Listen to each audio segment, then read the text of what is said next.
Hi guys, welcome back to Schauer Thoughts with Sarah Schauer, a podcast for left and right brainers, middle brainers, anyone with a brain stem, corpus callosum, anyone with pons, any part of the nervous system. So today I am going to be explaining how working memory works, right? There's short-term memory, there's long-term memory. Working memory is a bit of the in-between, and I'm going to give an applied understanding of how it works and some issues with it. And I'm going to be using one of the most basic principles in English literature, and then I'm going to be using how neuroscience works, and then math. Now, I know I'm saying math right now. It is applied math, and I understand a lot of you have difficulties with math or dyscalculia. I do want to say that if you do have difficulties with math, I would strongly recommend watching this on YouTube. I'm going to gesture some, and it's going to indicate certain directions or movements, right, that could aid your understanding of what I'm talking about. Also, the thing is if you have any sort of auditory processing, again, watching it would help. And now here's another piece of advice. Again, you do not have to do any of this. However, since I will be talking math, and I'm going to be, in essence, teaching a type of math, mental math, right, is heavy work, right? I would strongly suggest writing this down. Now, for this episode, listen to it all the way through with an open mind, right? That's not to say like, oh, deny anything that you don't agree with. I'm saying I actually need you to listen all the way through for understanding and immerse yourself in what I'm about to say while writing this down. But it's just to make it easier for you. It's not to funnel you guys to my YouTube or, anything like that. So I previously, here's an example of how mental math is heavy, right? In the past, I've talked about grief. Now, there's a certain grief curve. I'm blanking on what it's called right now. But the grief curve, people handle grief in different ways. But generally what happens is when you grieve, right? Surprise, denial, anger, bargaining, sadness, acceptance, right? Now, the thing is with that grief curve, the part that is not emotions or an emotion that everyone gets caught up on is, it's kind of bargaining, right? Bargaining is a negotiation style. A negotiation style is mental math, right? You're doing calculations. So a lot of times when people are grieving, they will go through the phases, and you don't have to go through that exact phase. But the thing is when you hit bargaining, you're going to want to write down everything you're thinking, because the thing is mental math is heavy. You may not think of it as math in the moment. However, if you were in a math class, right, and the teacher did not let you write down what you were learning, that would be a really fucking mean teacher, right? So don't be a mean teacher to yourself when you're in the bargaining stages of grief, right? Allow yourself to write down everything and process, right? Because you're actually at the process part, the function part of the grief curve, right? So, with a function in math, right, you have inputs that you're going to be working with, right? Those are your emotions, the context, the things that you're feeling, and you're going to plug them into a function, right? And then when you plug them into a function, there's going to be outputs, right? So you'll notice with the grief curve, there are inputs that lead to a function, right? A lot of times people can't get through the negotiation phase, and they feel weighed down by it because mental math is heavy, right? Okay? When it comes to negotiating in grief, right, you are doing all 4 of the higher order cognitive functions, cognitive labor that I mentioned in the previous episode, right? Anticipating needs, doing research and weighing options, right? Making decisions and monitoring outcomes, right? Those are very heavy, right? Information is dense. And so a lot of times why you hit sadness right after the negotiation phase is because sometimes people just accept that they'll never figure it out, right? And that's totally an understandable approach. But a lot of people the sadness really is the weight, right? Because it's like you can't figure something out, right? Depression is a type of confusion, right? So to have sadness after the math part, right? It makes sense if you're confused and you leave that phase just sad and you move on to acceptance, right? Like, screw it. okay? That is an applied understanding of the grief curve and why understanding mental math and why writing down mental math can help you. This podcast episode is going to be I would strongly not recommend consuming this passively because I am talking about working memory, and working memory, to understand it itself, is active. It is an active process. So if you listen to this passively, you will not engage in the active process of working memory, okay? But I do have a bunch of books because I'm going to break this down in an applied, less technical, less fundamental way of understanding.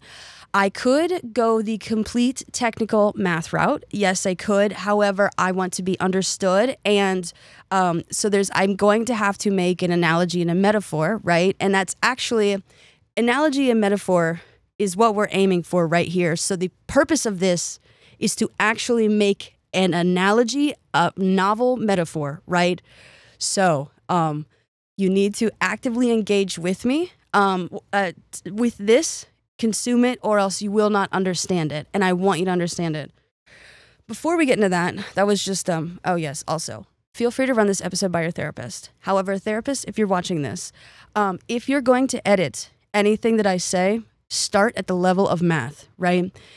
Because the thing is math is incredibly unambiguous, right? So the words I'm using are very, very intentionally chosen. And so if you translate a translation of math or physics terms, it could end up vastly wrong. And so I want you to watch this because I think it could help a lot of, your clients, also your client that sent this to you. But if you're going to edit, start at the level of math and then work your way down to there is a couple psychology terms. But again, if you're going to reverse engineer something, start with the foundation as opposed to disassembling the parts and not thoroughly. You know what I mean? Because this is going to be 3 separate structures that I fuse together. So any sort of artificial change should be compatible with the structure. Now, how I'm talking is, I know there's going to be an engineer who doesn't like an architect, or an architect who doesn't like an engineer, and they're like, I've heard this before. Oh gosh. Okay, before I get into that, let me catch you guys up on my week. Well, how's it going? Well, it's Monday, right? It's going good. I went to a paint and pot class. It's where you smoke pot and you paint a pot. And I painted this cute little book thing, but it's to hide your stuff in it. But it looks like a book. It was really fun. I'm so excited. I'm gonna get it in 30 days. It's gonna be fired. It's gonna be shiny and all this stuff. Also, what is interesting, I realized why my brain works differently this weekend. It kind of fundamentally changed how I viewed everything that I've ever done. So I realized I don't have an internal monologue, and that's why I'm a verbal processor. I don't hear a voice in my head. I don't have a narrative in my head. So I was like, oh my gosh, a lot of people are like, well, then how do you process information? If you don't have words in your head, how do you think? Well, the thing is there's my eyes are still working, right? I don't mean that sarcastically. I genuinely don't.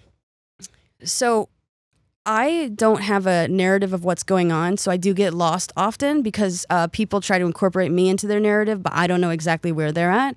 I talk with more directions as opposed to a narrative, a consistent through line, because I'm more of a structure as a method person than a reason person. Do you know what I mean? Hopefully that makes sense. But how I think about most stuff is shapes, pressure, heat. So I believe this is called haptic feedback. It's where you combine visual and tactile stimuli, right? And so the thing is now I'm becoming acutely aware that I have to check my thyroid and anything that could mess with internal or external temperature regulation. Being autistic, I am worried about it. Yes, absolutely. But yeah, so overthinking for a lot of people is your thoughts are racing. For me, it's there feels like a lot of pressure would be the equivalent to me of what thoughts are racing, right? It actually gets harder for me to think the more something is touching me. So that's interesting. But it did kind of make me sad because I'm talking to someone, and then I had a book club yesterday, and I realized, after realizing I don't have an internal narrative, when I was talking to my butch, there was a misunderstanding, and I realized, oh my gosh, I genuinely don't know where they are at in the story of this conversation. And I didn't know, I want to be better at asking questions, because I want to learn how to ask questions in a way that signals to other people I am not asking this question to be rude or come off like I'm obtuse. Internally, I don't have a narrative, so I don't know where you're at in the narrative of this conversation. It's I want to be an active participant, right? And I want to be genuinely engaged. And so I'm going to be reading more on how to ask questions, because I want to be understood, and I want to understand people. And if I don't understand where they're at, I can't help them or sit with them or meet them where they are. And so I just have to ask questions in a way that's non-offensive, because I know when things may get heated or something confusing, I don't want to ask a question that just kind of adds onto the burden of the emotional experience. And then I also experienced this in book club. I loved book club. It was so good. I just realized that when I was outlining the questions for the book that we're reading, I was like, oh, damn, I don't know what people's questions are, what they would be for this book. I genuinely I was trying to put myself in people's shoes, what are the questions that people would have, and I could not figure out, I don't mean to sound pretentious, I've read, I understand everything in the book, so there were no questions, and I know that this could be a teacher would be like, well, I've read everything in the book and I still ask questions. I understand, but I've never gone to school for teaching. So again, I really need to remind everyone that I'm learning on the fly. So I need to look into teaching methods and how to ask questions to know where. And I don't think of everyone as my student, but since I do know a lot about emotions, I want to just be able to gauge where people are at in the flow of the conversation, because I can logically understand it, but I'd also like to be able to connect with them because I care about people. So I have to edit some things. But yeah, that's what's going on with me. I am going to talk about, working memory and a common misunderstanding with working memory, and hopefully illuminate some errors that pop up. Because the thing is working memory, like I said, is mental math. And I do have a whole bunch of books that are applied mental math or applied math that I'm going to recommend to you guys. They are not the technical versions, but when I outline this, I want to give you guys source that you can thread them together to understand what I'm talking about. For example, right? Last episode, I talked about, the 4 heavy lifting cognitive labor tasks, right? Thinking for people. And the first one is anticipating needs, right? Which does have to deal with statistical analysis, right? Statistically in the past, what is this person's need? If I need to anticipate the needs of my partner, right? I know that I should move my car so they can get out in the morning, right? And so statistically, they leave for work at the same time every day, so I have to be able to anticipate that. So for that process, that part of the process, I'm going to recommend The Data Detective. It's 10 easy rules to make sense of statistics. You will need this book for managing and interpreting data, statistics specifically, right? And this is applied to the real world, but you can apply it to your internal and your personal life. And you should, because the thing is everyone, I said this again in the book club, and they were like, take a shot every time Sarah says this. Your brain uses the same cognitive map to map physical and social contexts, right? The Data Detective is for the physical world. However, these principles will and do apply to your internal and your social world. So the Data Detective, 10 easy rules to make sense of statistics, and sense means to understand, grasp, which is an important part of cognitive labor. So the Data Detective is the first one. Now, the second This is also good for the second part of cognitive labor, which is doing research and weighing options. Now, the thing is doing research and weighing options is trying to find out, analogous solutions. We are going to be entering the realm of calculus. I'm so sorry. We are going to have to, this entire episode is going to be about calculus. So I do have a book, right? It's called Connections Over Compliance, Rewiring Our Perception of Discipline, right? So if this is mainly for reparenting yourself to relearn how to take in information and collect information.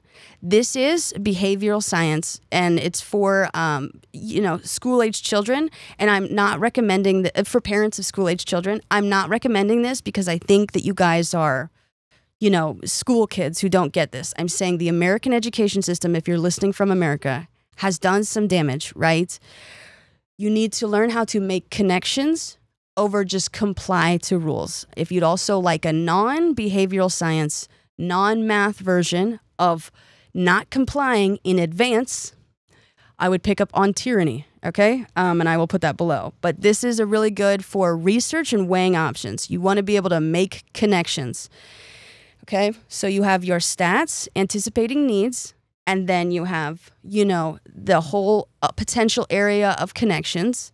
And now making decisions is the next one. Making decisions is mental calculus. The thing is I have 2 books that I'd like to recommend to you. They are both applied. Please know that they are easy to understand and they are cool as hell if you get into them. And they will also make cognitive labor easier. Okay, so I have The Neuroscience of Choice and Change, What We Value by Emily Falk. Such a good book. If for decision making, understanding why your brain makes certain decisions, I strongly recommend it. And then if you like, now this is more psych calculus, like how your brain does mental math. I think a lot of people would really like this one. If you're a big math head, right? If you like more. Now, this is an applied mathematician. However, if you are, pure math, you'd enjoy this. It's by Steven Strogatz. It's called Infinite Powers, How Calculus Reveals the Secrets of the Universe. Both 2 great books for making decisions. And then for maintaining outcomes, these 2 books are unrelated. I just wanted to plug them at the end. So the last one is maintaining outcomes is going to be maintenance. It's going to be routine. And again, you're going to circle back to connections over compliance, right? Rewiring our understanding of discipline, right? Discipline is not a punishment, right? It's following the mental math, the constitution, the decisions, and applying them regularly, right? If it's an issue, discipline becomes an issue, right? When you comply in advance, right? This is why I mentioned on tyranny. On tyranny is about anticipatory servitude, right? You follow someone's laws before you even understand them, comprehend them fully. And so anticipatory servitude, discipleship, right? And so the thing is I'm going to be talking about values, infinite powers, right? Cognitive labor, work. So I can link this all to religion, right? Blindly following someone.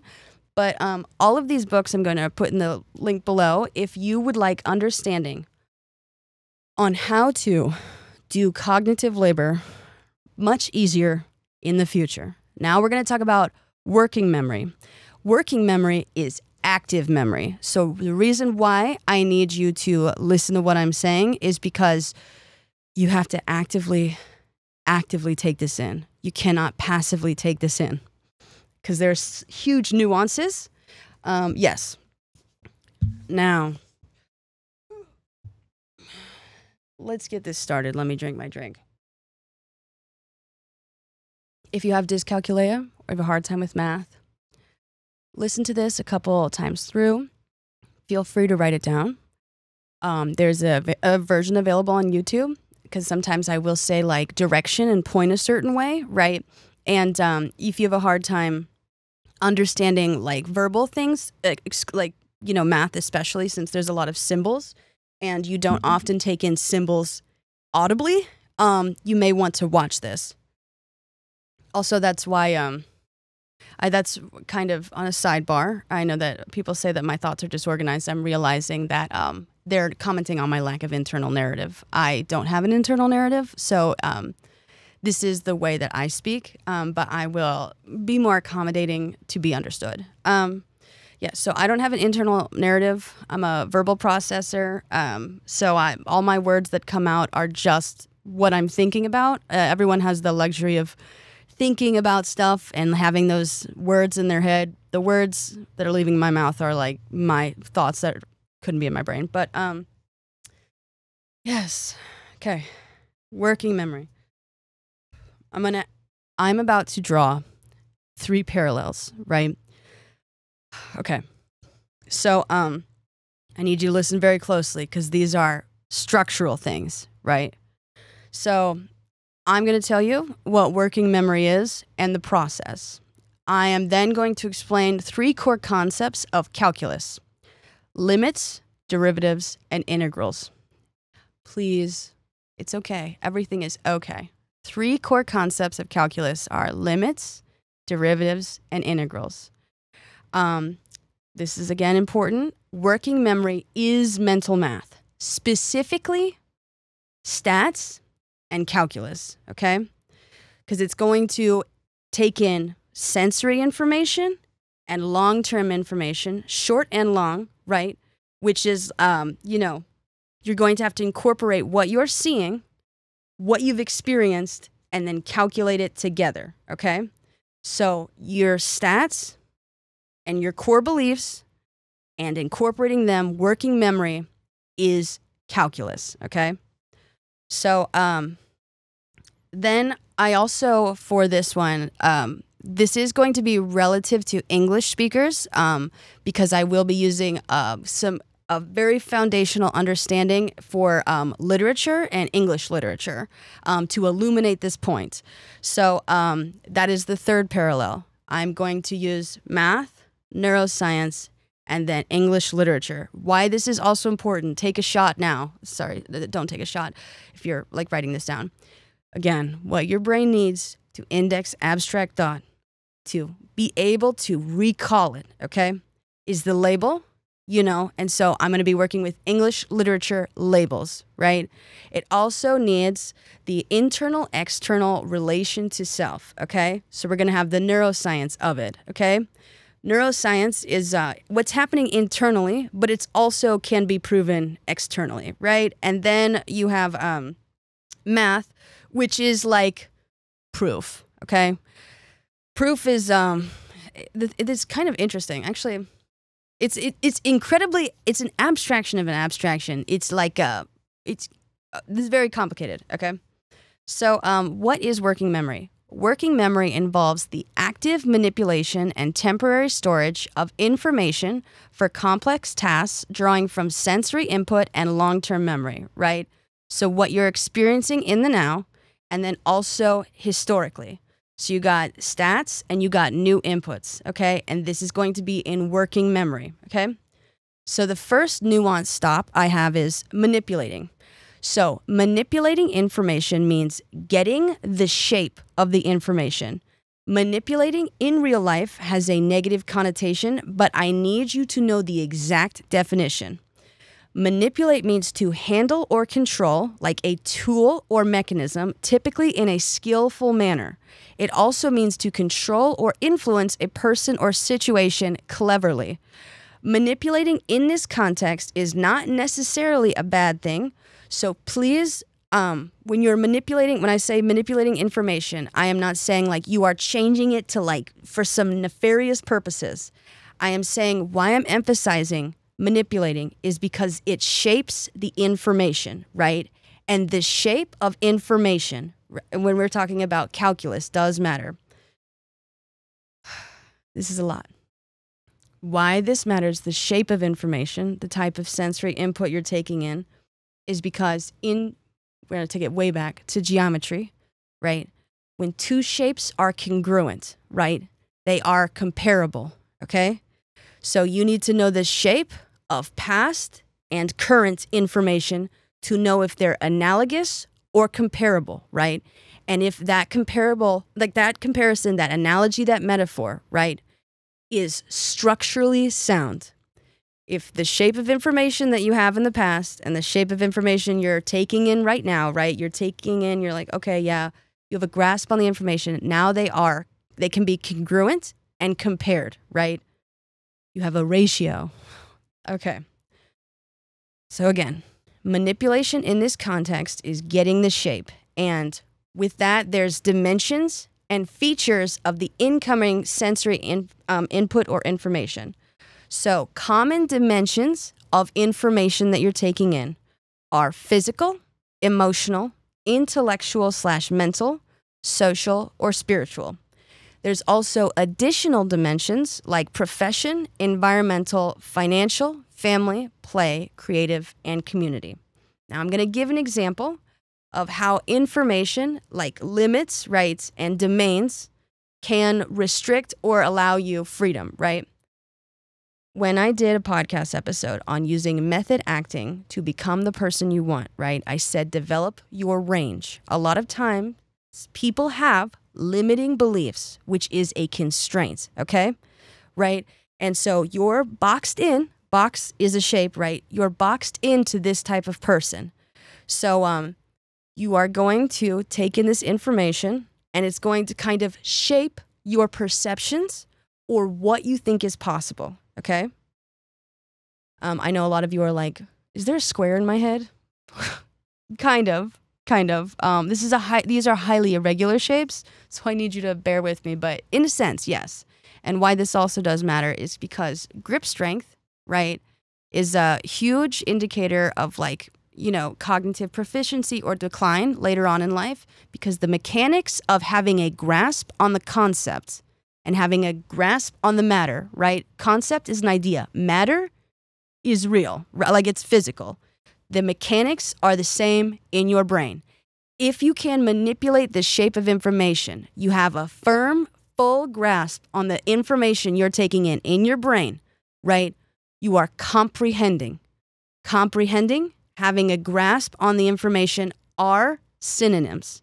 They are analogous. They are congruent. So understanding shapes is important here. So back to working memory.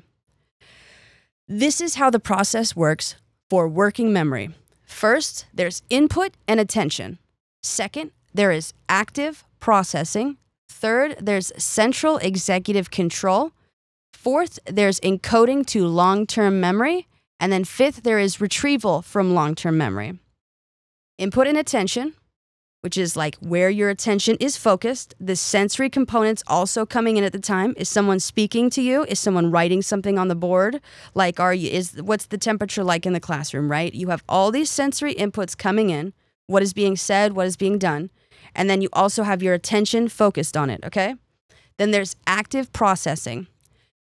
Active processing, right? Like you need to actually incorporate what is being said, okay? And then there's central executive control for working memory. Again, your thoughts are like your executives, right? They're the ones taking in this info and saying, oh, that's important, that's not important, that's, negligible, right? You need your CEO to be listening, because if your CEO is not listening, everyone else reports to the CEO of your body, right? Movement, feeling, sensory, right? All the levels of the nervous system are like, so what'd you learn today? And your CEO's like, I forgot, right? So attention, sensory inputs, active processing, taking it in, considering it, right? And then there's, so central executive control, and then encoding to long-term memory, indexing abstract thought, okay? And then retrieval from long-term memory. So that is how the process works. I'm going to explain the key functions of the process, and this is just for everyone to be on the same page.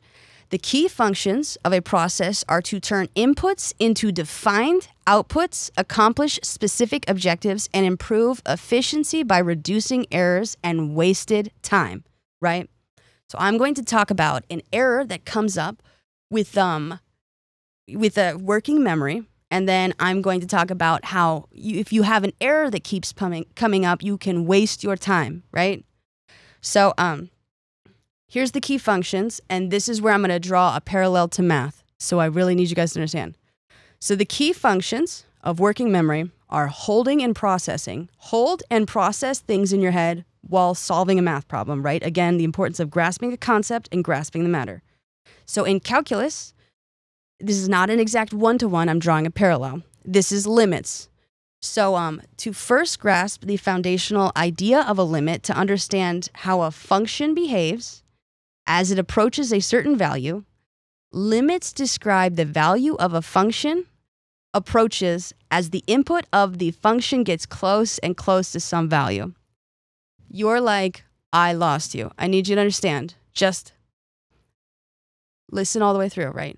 Holding and processing, analogous to limits and calculus, right? I'm talking about working memory and the calculus equivalent, right? Because this is going to be calculus. So then the second key function is understanding and reasoning of working memory. It helps you make sense of a conversation by holding what was just said while you formulate a response. You're trying to find something that is structurally congruent or analogous, or something that's a novel metaphor or simile, something you come up with yourself. Are the shapes of the information the same? Comparable. So in calculus, this would be derivatives. So again, holding and processing is to limits, right? Understanding and reasoning is to derivatives. So derivatives measure how a quantity changes, its rate of change, and are used to analyze motion, find maximum, minimum values, and model physical and financial systems. Example, right? You're talking about your mental economy, your working memory, right? So this is, the derivatives, they measure the quantity changes of your attention, time, and energy of your mental economy, okay? This is going to be this is why I mentioned listening. So an example in physics is a derivative of position is velocity, and the derivative of velocity is acceleration, okay? So why this is important is understanding and reasoning helps you make sense of a conversation or make sure there's coherence, okay? It's coherent, right? Coherence means the mathematical concept of relating two signals through a coherence function in signal processing, which uses calculus to measure their statistical relationship. Are they analogous? Can they be compared in certain respects? To compare something in certain respects, they must have similar values. Calculus talks about, again, limits, derivatives. We're going to talk about integrating now, okay?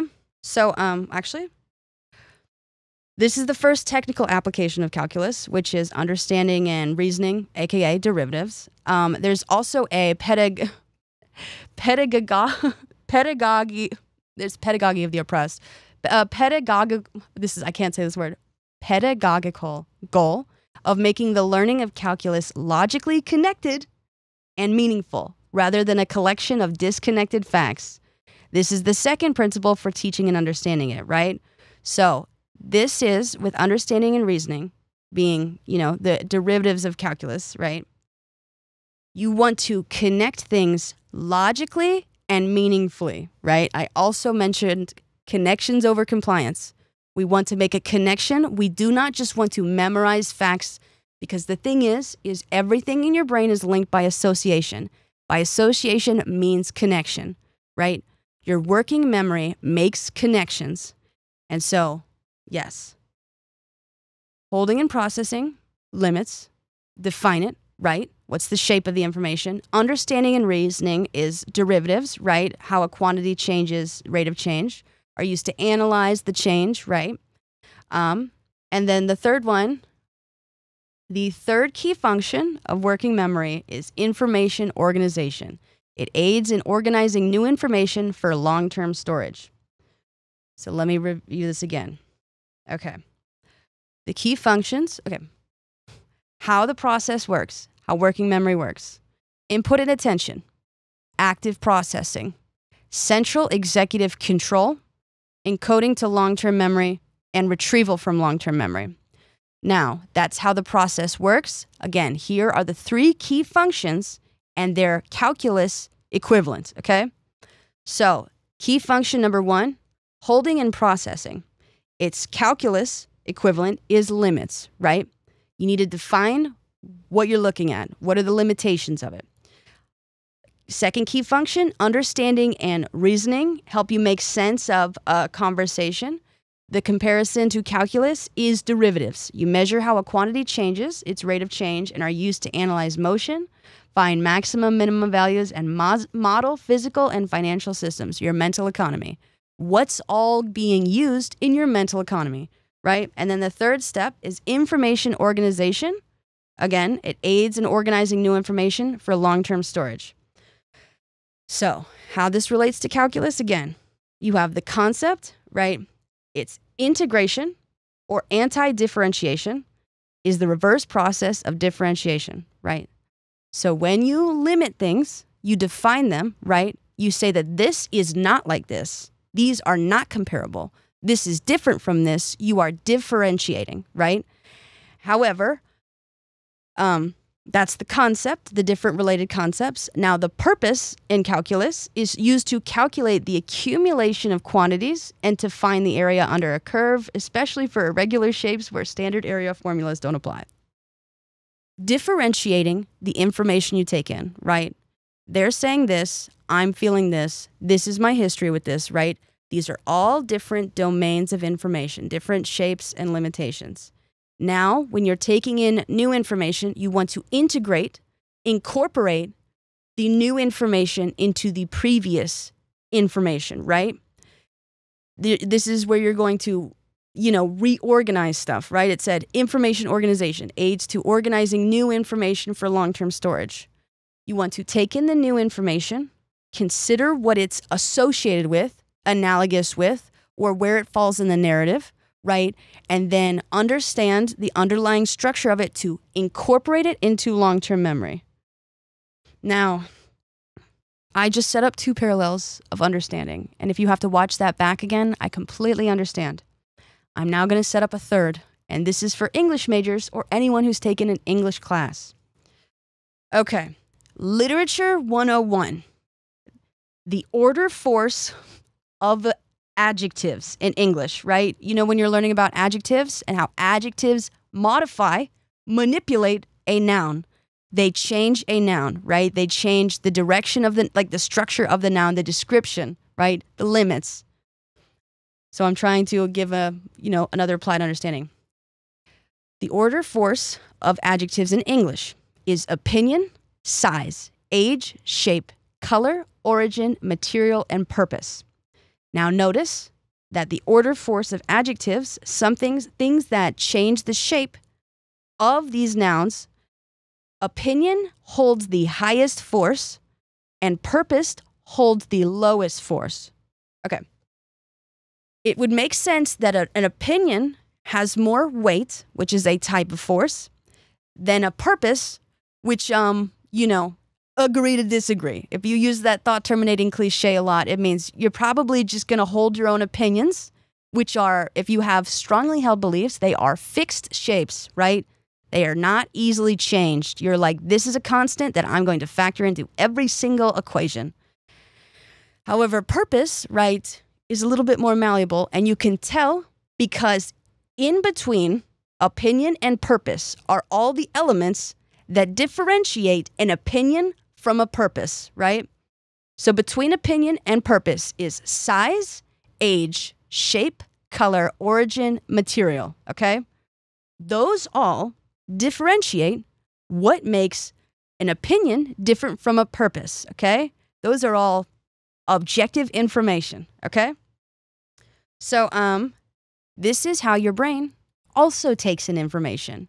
Because I noticed when I was reading articles about the force order of adjectives in English, right? A lot of people were like, well, why do we have to place certain things before other things? It's because bad is, an opinion. Someone is bad. That has more force, so that's going to appear at the beginning. It's very piercing. It kind of cements, it kind of weighs the sentence down. So we're going to talk about how your brain takes in all information for working memory. So it goes size, right? Because we're going by adjective. That goes in through your eyes, right? It's going to talk about like the scale of the information. What's the size of the thing that you're taking in? How big of a problem is this? Like, is this, ending your relationship? Is it all consuming? That's the size, right? Or is this a very small argument, right? Like it's kind of like, oh, it's just, that's a shape, right? This is the shape of the information. The size is going to be first. There's also going to be age. So this is responsible. The parts of the brain that are responsible for this are, I don't want to say it because it's going to confuse everyone, but it's the parts of the brain responsible for this are for object recognition and memory, right? And then the next thing is age. And the thing is the parts of the brain that deal with age are going to be object recognition, so seeing, and memory. So this is your first thing with stats, okay?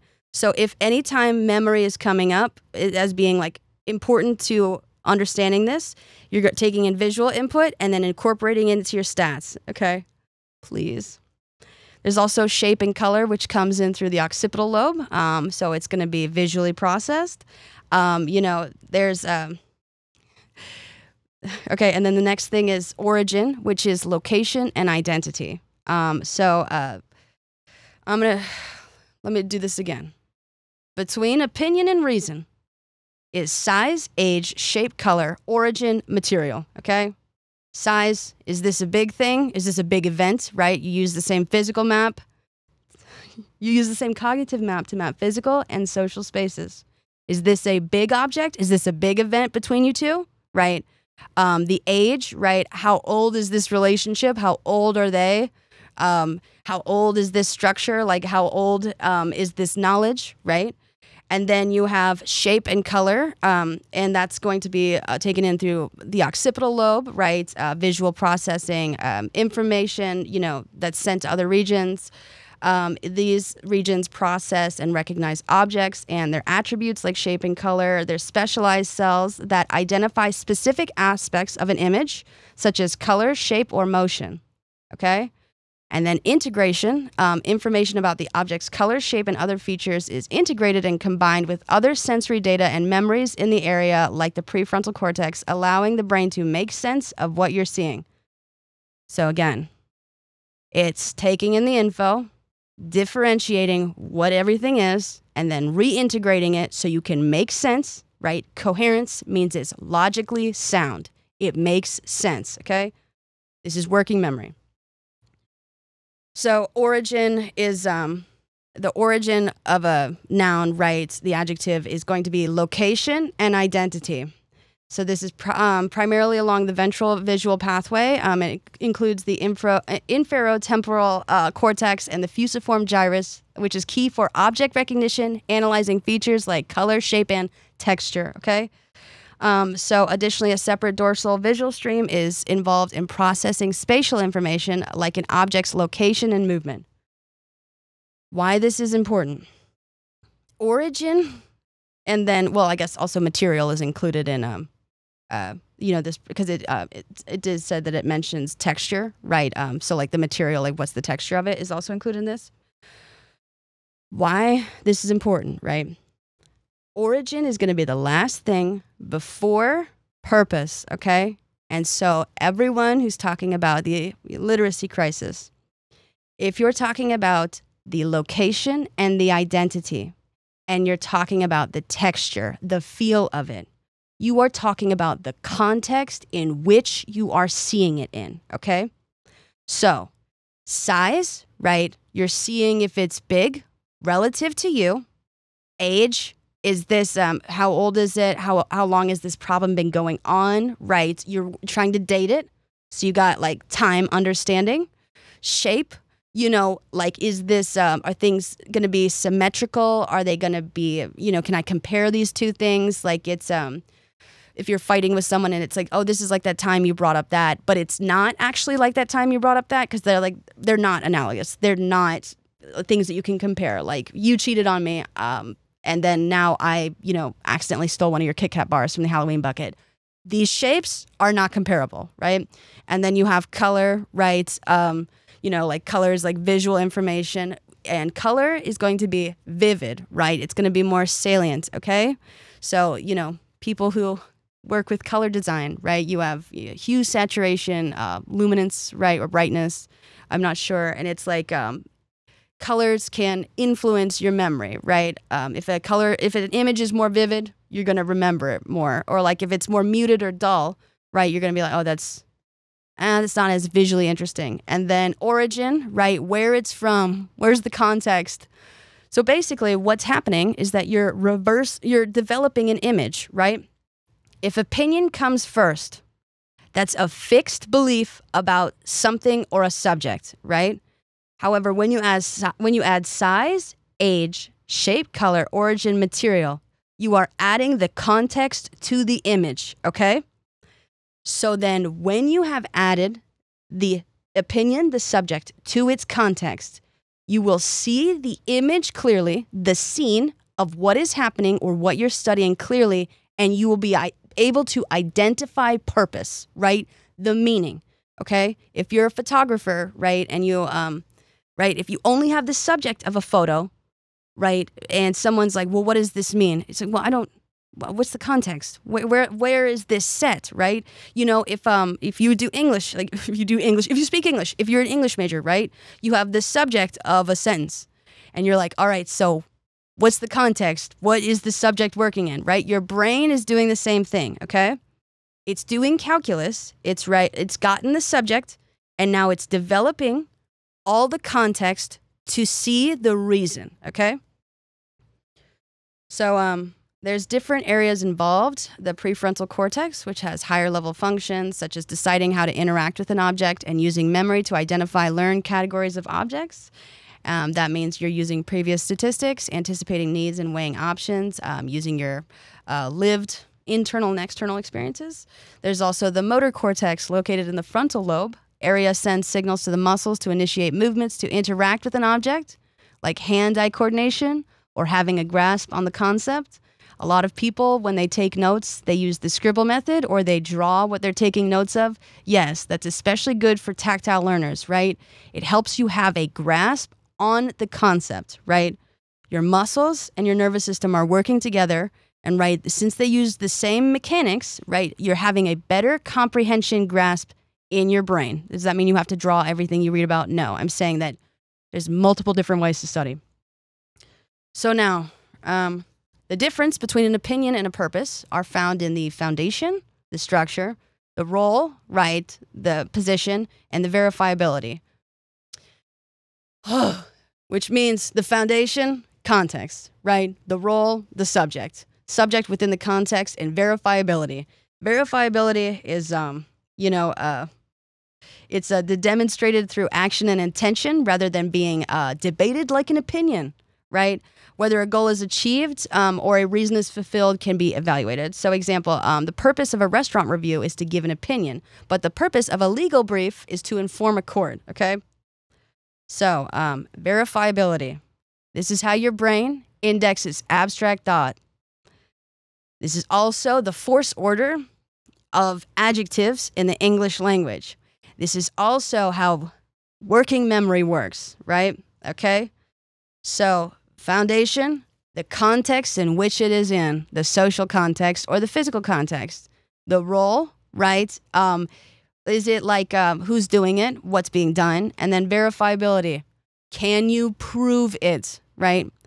There's truth verification, right? Your feelings are real. And then there's proof verification, real life. This is repeatable evidence, right? You can create your own verifiable proof by your behaviors, the actions you repeat. People have seen you do this. This is how your doctor can diagnose you with anything. Your feelings become actions. You repeat your actions, and now you have behaviors, and that is proof, right? So actions, active, right? We're doing the work. So where I'm going to bring this all together. So an opinion reflects. An objective is an intention or an aim, right? So an opinion, right, is like is reflexive, right? And then an objective is a goal, right? And a goal is something you have to deliberate on, right? An intention is something you deliberate on. A reflex is something automatic, right? You reflexively have opinions, right? This is my opinion in any sort of situation. However, if you want to get to, something that's objective, right? Like purpose, you're going to have to think about it, process it with working memory, take in the input with your previous stats, incorporate them, integrate them, think on it, mull it over, and then you talk about purpose, okay?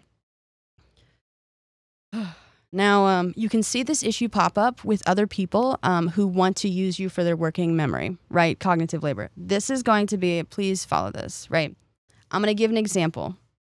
So working memory, again, is labor. A lot of people, they're like, I want to consume this passively. I understand. But to understand this is an active process, which means you have to do some work, right?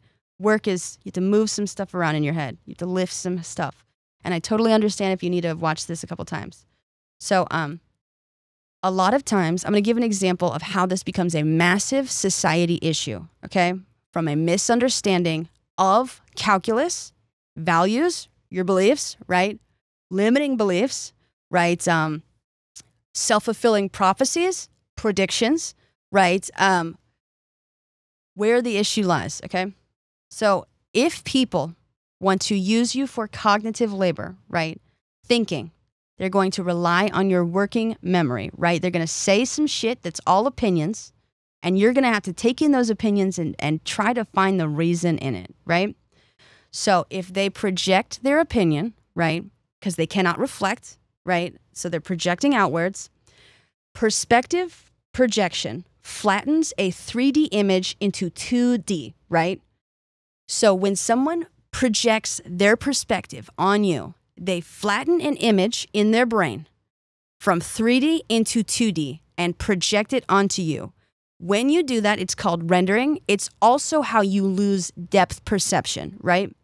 So how I talked about last time, thought terminating cliches, it's not that deep. No shit. If you project onto other people, nothing will be deep, as you literally lost the dimension that is responsible for depth, okay? So, yes, if someone projects that onto you. You can also see this issue if someone fuses opinion and purpose, their intent, and they project it onto you.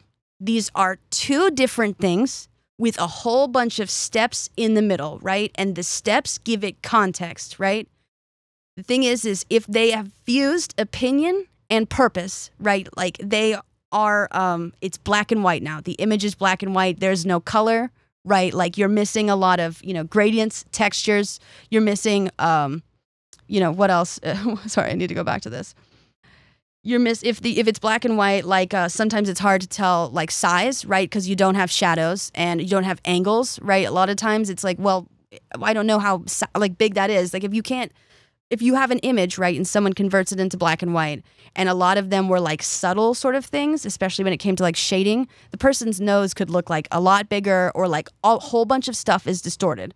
So when someone fuses an opinion with purpose, right, or reason, they convert this image to black and white and they lose all the dimensions that I listed, that English majors have listed, okay? Then when that happens, they assume that your negative reaction to them projecting is to hurt you, right? An assumption is taking in information, right? They see your reaction to their projection. All they see is hurt, right? These people have an inability to reflect, okay? So they're going to mirror you. They see the hurt and they're like, whoa, I'm now hurt because you're hurt. No, you have an inability to reflect internally. You are, however, do have mirror neurons and you are getting your own feedback from their face, right?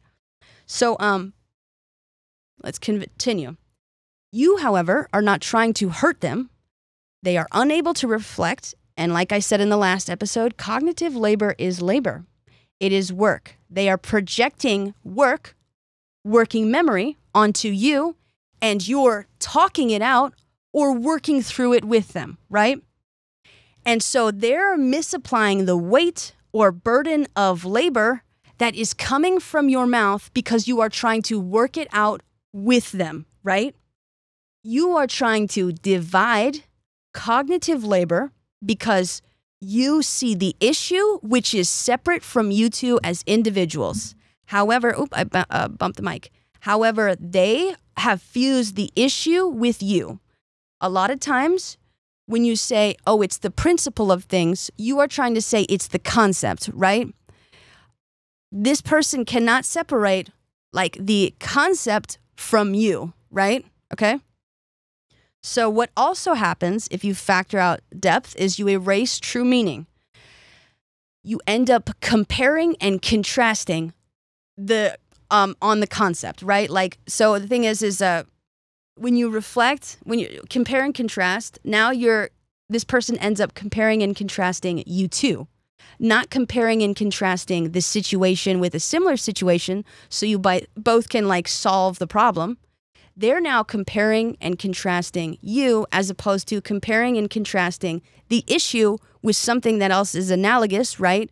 They're not properly associating it. They're mislinking it, right? And they're just seeing that you're making it work it out with them.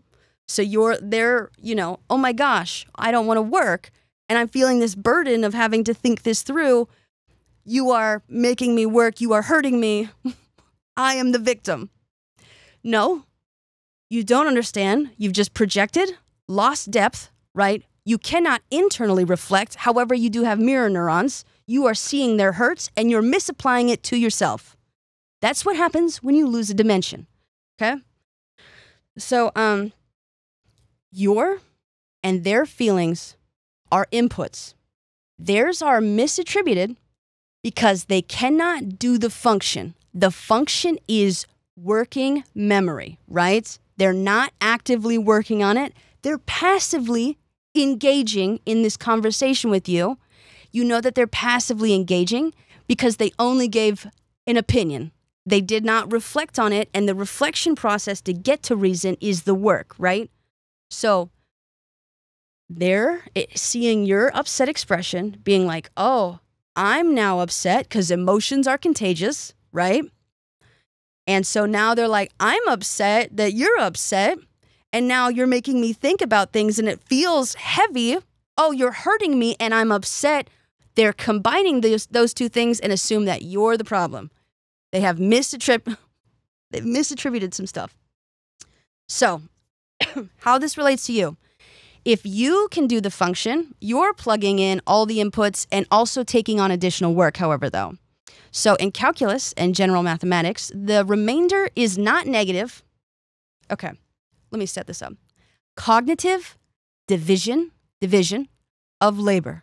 We're talking about calculus, work values, and division.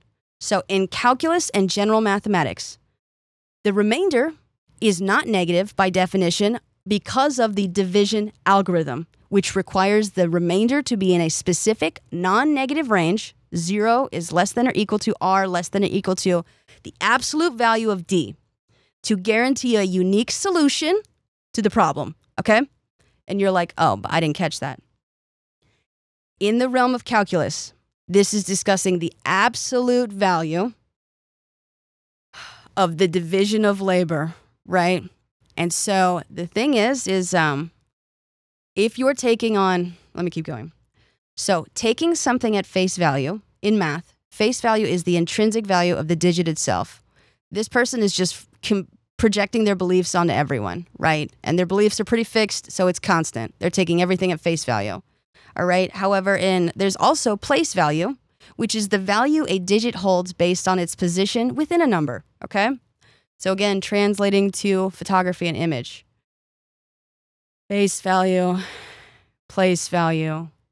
Face in a place, full image. If you put subject into context, interaction of subject and context, you're understanding something, in literature. So their inability to reflect and fusing the issue with who you are fundamentally, avoiding the work to understand and take accountability, which is factoring in place value. In psychology, we call this fundamental attribution error, right? This is the tendency to overestimate the influence or personality and underestimate the influence of situational factors when explaining another person's behavior, i.e., personality, face value, situational factors, place value. Subject and context come together to make the full image of what's happening here, right?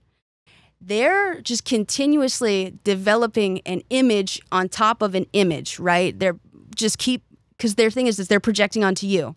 They're putting an image on top of an image on top of an image, right? They're mixing everything up. However, when you you separate the issue from the person, right? And you're just kind of combining the face and the place, right? You're both getting a full image separate of each other of the issue, okay? However, they're projecting straight on to you.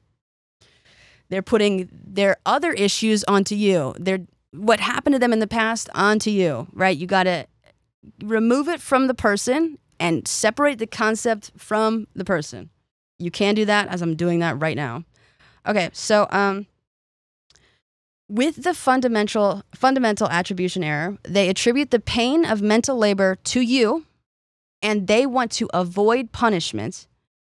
And that means the punishment of mental labor, right? It's a burden, it's heavy, right? They're like, oh my gosh, wait, you're making me think and you look upset. I'm mirroring you and I feel bad, which means I feel bad. I'm the victim here, okay? So that's fundamental attribution error, okay? So that means that you take on the negative remainder of their lack of cognitive division of labor. However, again, when it comes to math, the negative remainder of the absolute value. Okay. I'm going to explain why the hell you're confused. Okay? So now you are genuinely confused because shit doesn't add up. Because it genuinely does not in math, right? If someone keeps, like, you feel confused and they're just applying this weight and they're making you do the mental labor, you're actually confused and it's the shit does not make sense because you have a negative remainder of an absolute value, okay?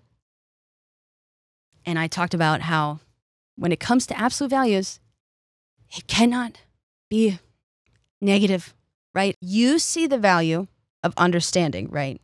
Therefore, you take on the labor of understanding.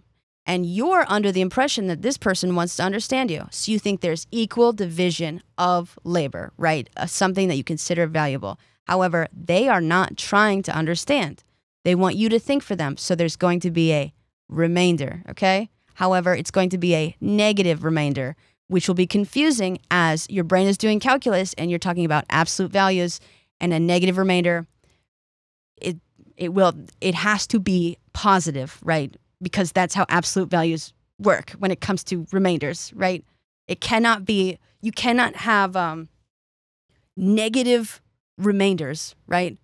You can't have less remainders when it comes to absolute value. You see the value in understanding, therefore you took on the labor. However, it's a heavy mental load, therefore you have misattributed self-fundamental attribution error, the weight, specifically the force of the interaction. Force is any push or pull of the interaction, right? So notice when you argue with people, there is a push or pull. That is the force, right? Again, English majors, right? The force or the push or the pull, the force order of adjectives. Force is a push or pull on an object that can cause it to accelerate or deform. Your thoughts can accelerate and deform from excess remainder force. You cannot logically account for, right,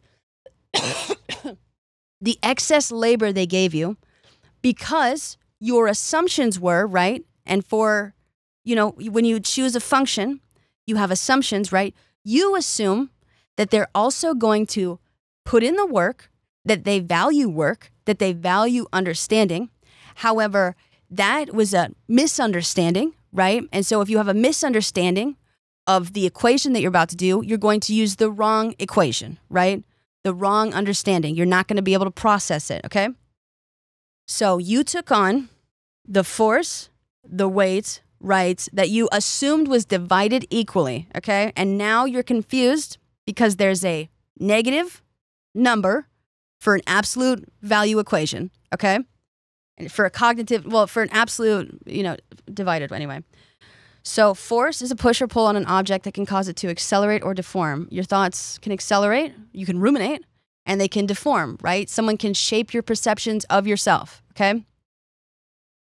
They can shape your self-concept, your perspective, your direction in life, okay?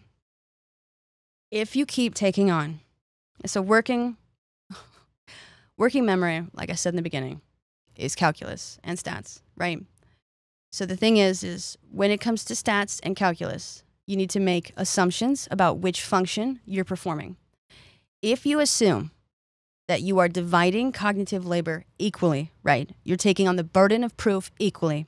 If you assume that you are talking about the issue and not personal jabs at each other, you are using a fundamentally different function than this other person is using, right? Because all they're doing is projecting. They're putting all the work, right? The movement or the change on you. They're putting their emotions on you, right? The actual process on you, right? There's a lot more inputs than you expected, right? And now your brain has done the mental calculus of trying to integrate this, and there's like, oh my gosh, there's a negative remainder, right? That shit is confusing. Also, what is happening is that, again, your brain is doing actual labor, right? Your brain uses your 20% of your resting metabolic rate, right? It burns calories. It converts glucose from the bloodstream into ATP, right? So you're confused because the math is not mathing and it's heavy, right? And so also the force pushes or pulls, and now your brain is going to play the thoughts on a loop, right? You're going to keep going over the same issue over and over again. Wait, why do I feel bad about this even though I thought we communicated? Wait, no, was I a bad person? No, dude, like I swear to God, they don't value work. They used you for labor, and so now you're spinning out and you're ruminating. The thing is I'm hoping that this makes sense. I really, really am hoping, because I give so much of a shit, because I know it's so awful to have like spinning thoughts. You working memory, integrating, differentiating everything, finding out the shape, the force order of the adjectives of everything you're taking in, and then breaking it down by force, realizing that you're developing the subject and the context that it's within, right? They did not develop anything, right? They just projected a previous image onto you, and now all they're doing is combining images, right? And so all they're seeing is the projected image of everyone who's ever hurt them in the past. Everyone who's hurt them in the past. Everyone who's hurt them in the past. Everyone who's hurt them on you. You're like, you don't know this is going on, right? This is below the level of conscious awareness, as it's reflexive, right? Which means that you don't have to actively do it. So they're just projecting every other negative person, the stats, onto you. And they're like, okay, I'm unhappy. You're scary. You're bad. I'm the victim. Meanwhile, you're like, okay, so here's the concept. Here's the principle of what we're talking about. And now I assume that we're equals. We're going to, divide the labor, and we're going to work on, what we value. And value is talking about calc. You're taking on all the mental calc, right? And now you've got additional inputs into one equation, right? And now you're like, oh my God, there's a negative remainder. Oh my God, I'm confused now. I'm going to enforce is push or pull, right? And now you're going to replay the thoughts, because a lot of you guys have an internal narrative, and I'm realizing I'm actually kind of blessed to not have one. You replay the thoughts, you go over them over and over and over again. And the thing is anger, if what is being said in anger is going to repeat more than any emotion, right? So realize that you're doing mental calc, and that if you just learn about the principles of absolute value functions, the force order of adjectives in the English language, and someone who is projecting their perspective and failing to differentiate you from other people, and now they're just comparing you and a whole bunch of other people who've hurt them to them, and they're not going to be like, you know what, I am the bad person in all of these situations, right? Because they're combining they're failing to do calc, so they can't differentiate. They didn't even. All they got to is the limit, right? You are different from me. That's the difference between. And you're yelling at me, and you look angry. So they're not even doing mental calc. You're doing full calc, and they're like, they don't even realize that they haven't gotten past geometry, right? You guys are two fundamentally different people who are having maybe an argument or something, or like someone is doing something. It's to compare, and label someone totally bad or totally good in every single context, right?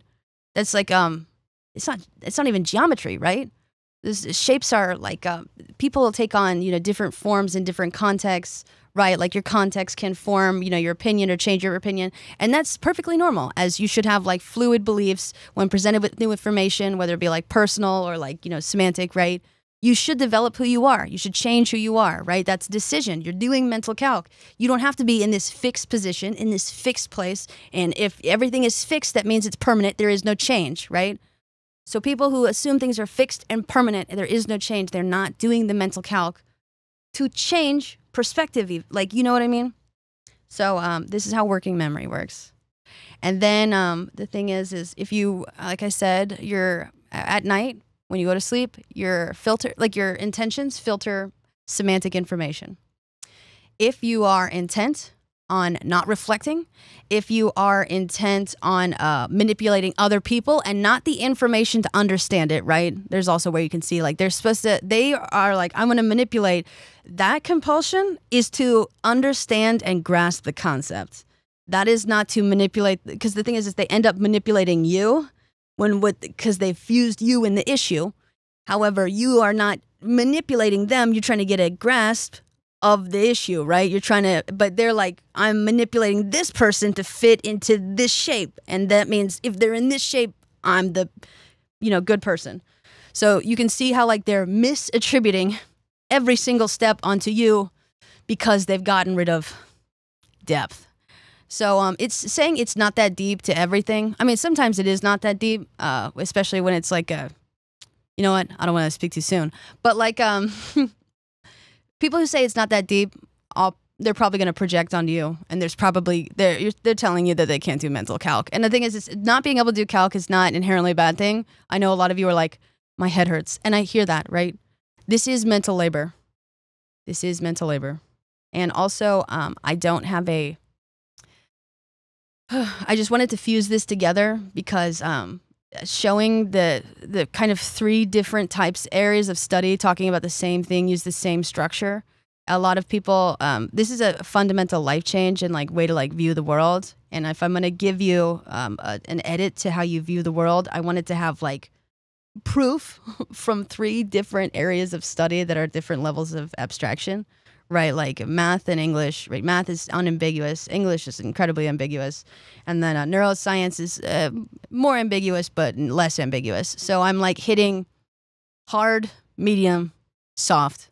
So I'm giving you all I'm giving you like everything between opinion and purpose to illuminate opinion and purpose. But thank you guys for listening. I'll include all the resources below.